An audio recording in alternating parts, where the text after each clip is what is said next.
బలమైన యువత, మీరు పుష్ప సినిమాలు ఇవన్నీ చూడటానికి బాగుంటాయి. సినిమా పరంగా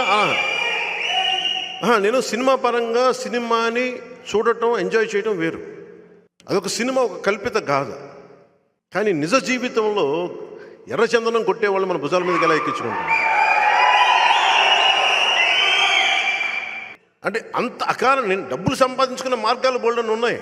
శ్రీవారి సొత్తును దోచేయడం కాదు, ఎవరికి పడితే ఫ్రీ దర్శనాలు, అడ్డు ఆపు లేదు టీటీడీ దోపిడీకి. అలా కాదు. నా ఉద్దేశం ఎలా ఉంటుందంటే, రమణ దీక్షితులు గారు, న్యాయం ఎప్పుడు ఎలా ఉండాలి అంటే, న్యాయం ఎప్పుడు ఎలా ఉండాలి అంటే తప్పైనా ఒప్పైనా ఒకేలా మాట్లాడు. ఆ రోజు ఆ పింక్ డైమండ్ పోయిందని నా చేత కూడా రమణ దీక్షితులు గారు ఫోన్ చేస్తే నేను కూడా ఖండించాను ఆ రోజున. అదే రమణ దీక్షితులు గారు మళ్ళీ వైసీపీ రాగానే ఒక మాట మాట్లాడాలి పింక్ డైమండ్ గురించి.